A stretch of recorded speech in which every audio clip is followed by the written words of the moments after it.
If you want to be a successful inventor, you have to identify a problem and then invent the solution to that problem. But what if you just want to invent something that nobody asked for and solves no problems in the world? And that is what brings me to the concept of today's video. Trailmakers has this fun little propeller block that when you activate it, it provides thrust in whatever direction that it's facing, as you can clearly see, and it works fantastically. And today I've decided I want to put a whole bunch of these in a sphere shape hooked into a bunch of logic so that I can activate the particular ones on the particular side of the sphere to basically bring myself in any direction. You've heard of helicopters, you've heard of quadcopters, but today I want to invent the SPHERE-COPTER. Now, I'm gonna be honest with you guys, this idea popped into my head about 10 minutes ago, and then I just hit the record button. So when I say I haven't really thought this through yet, I'm being 100% serious. So how hard of a process is it going to be to invent the SPHERE-COPTER? I guess that's what we're about to find out together here. Let me enjoy my simple monocopter. I'm gonna call this the monocopter. This is actually such a surprisingly simple and easy thing to control in this game. But why stop at success when you can make something that'll potentially be an unnecessary over-engineered failure? So there's a couple of interesting challenges I'm foreseeing with this, one of which is going to be creating the sphere shape of propellers in the first place, and another is going to be programming this thing so only the appropriate and relevant propellers actually function at the appropriate times. So I'm pretty sure this is gonna be just a logic nightmare, but I think I understand how it works. But of course we probably know there's a pretty big gap between thinking you know how it works and then actually trying it and seeing if it works. All right, the first unexpected issue I'm running into is the propeller proportions don't really center on any of the seats. So if I try to go with this thing, it's clearly the center of lift is not centered on the mass of this. Like, is there a better seat option? What about this one? All right, is this actually centered on the seat? You know what? This might be the closest we're going to get to a centered center of lift. All right, now that I know what seat I'm using, now to try to get these to go around it everywhere.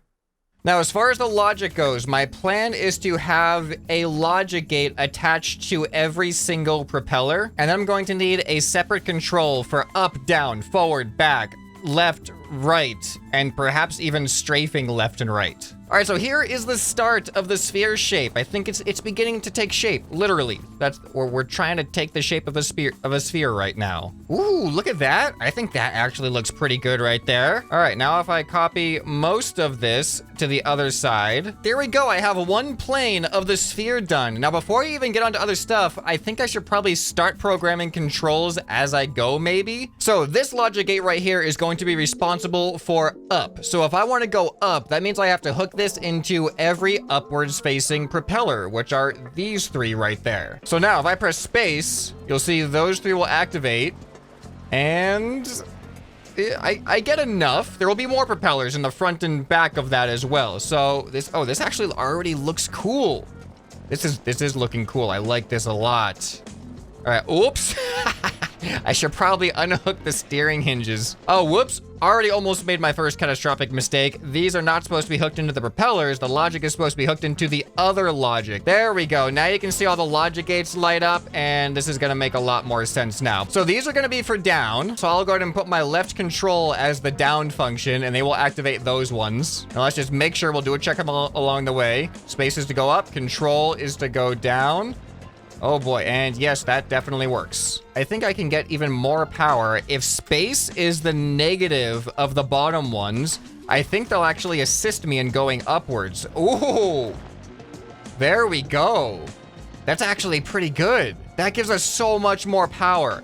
This is coming together really, really well. I hope I can get the rest of the sphere looking good. All right, despite my limited amount of propellers right now, I've also programmed a strafe option. So if I press E, you can see that the side propellers will activate, and now I'm strafing to the right, and then Q is going to be the other way. Oh, hold on a second. Come on.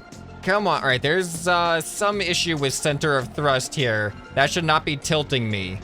That should just be strafing me. So I don't know what's going on with that quite yet, but we'll figure that out at some point, I hope. Okay, now how do I, oh boy, this is a problem. How do I create the rest of the sphere? Ooh, this is bad. Oh, this is so bad. The hitboxes of these in this direction are so different than the hitboxes in the side-to-side direction.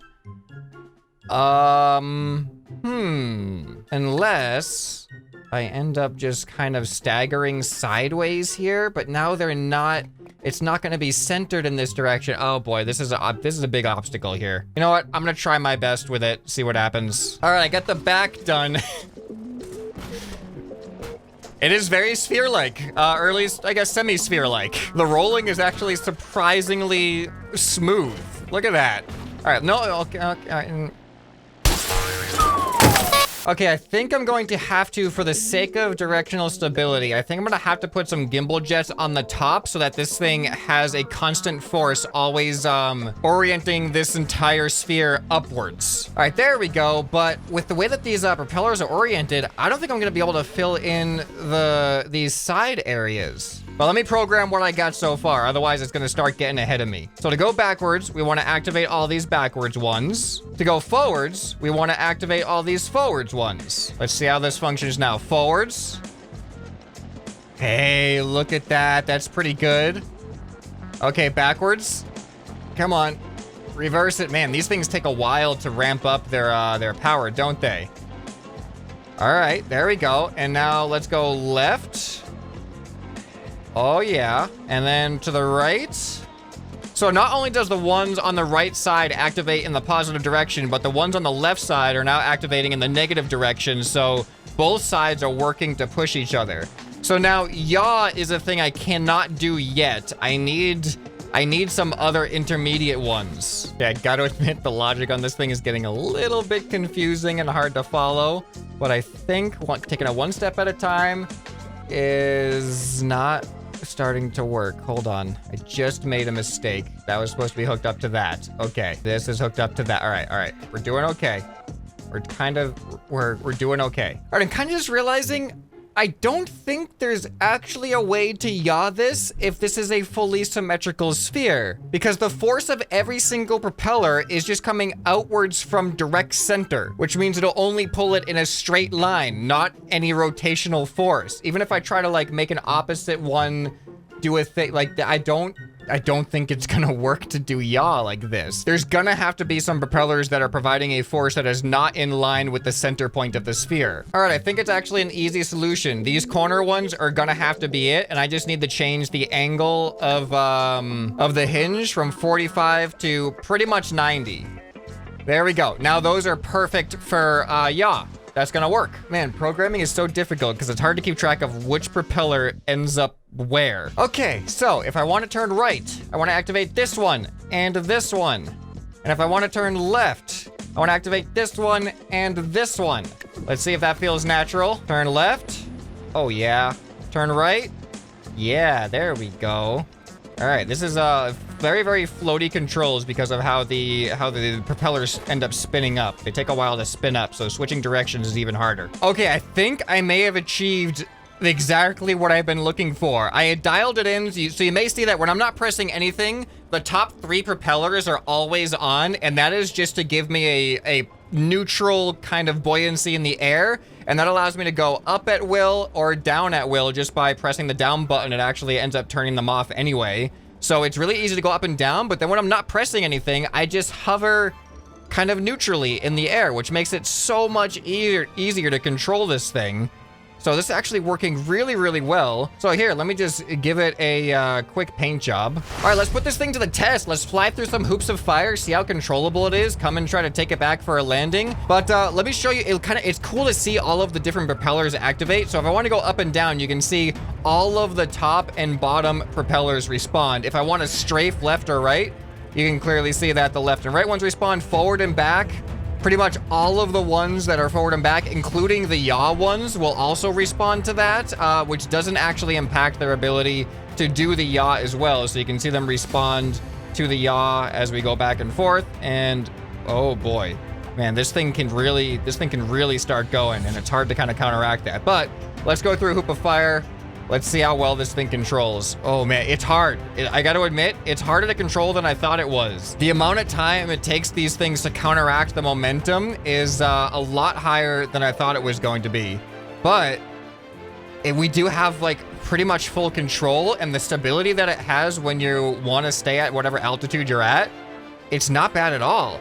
There's definitely a lot more that could be done with programming for someone that's better at logic than I am and better at all that stuff. Like, you could definitely have some auto stabilization rather than using the gimbals like I had to use to keep it simple. Do you think we can go... Oh, whoops, wrong button. Oh, no. I don't know why I was holding down control, which is the down button, instead of space, which is the up button. I was intending to go up, but just got my controls reversed. But what I wanted to do was see if I can lower myself in a controlled manner into one of these hoops of fire. I'm basically a ball, and that's exactly what these things are for. Oh, hold on a second. All right, there we go. I stabilized it. I'm still trying to stabilize it. All right, gotta use the... Oh, there we go. Perfect. Just survive.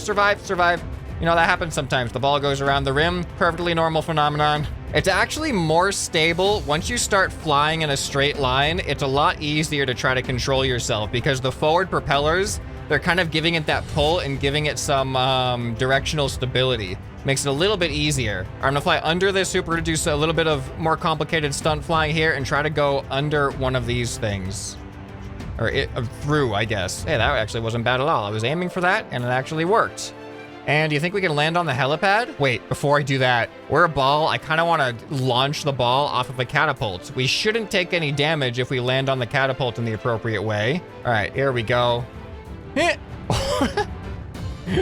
know what? That was no problem for this thing, and it actually got us right up to the altitude that we needed for the helipad here.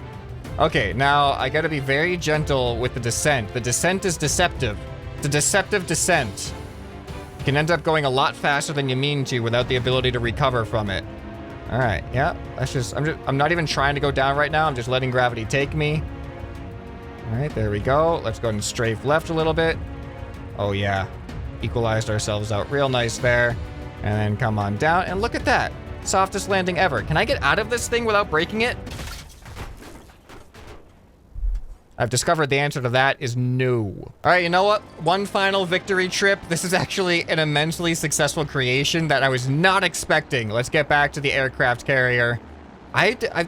This was easier than I thought, actually. Thought it was gonna take a lot longer than that. Going back to what I said at the beginning of the video, when I said I had an idea of how it could work, it actually did work with the idea that I had in mind. I thought it was going to end up being a lot more complicated than I initially thought, but it was kind of exactly as complicated as I thought, pretty much. All right, and touchdown for a really... Oh, no, that wasn't as gentle as I was intending on it being. All right, hold on, maintain control. These are kind of satisfying. These propellers are really satisfying to see them spin up and spin down. It doesn't really have landing gear, okay? You just hop out once you reach the ground, and we'll build a new one. Don't worry about the cost. Okay, bye. I have invented the SPHERE-COPTER. Let me know what you guys think of this. Is this something that you think is worth investing in? I mean, I know we have quadcopters and plenty of fully functional, very working inventions that serve the exact same purpose, and this isn't really solving any problems like that. But I think it's cool, okay? I wanted to invent something cool, so that's what I got here. All right, if you enjoyed this video, you'll probably enjoy some other stuff that you can find on the channel on the end screen right here. Hope this video has earned your subscription. Anyway, this has been ScrapMan, and I'll see you next time. Bye.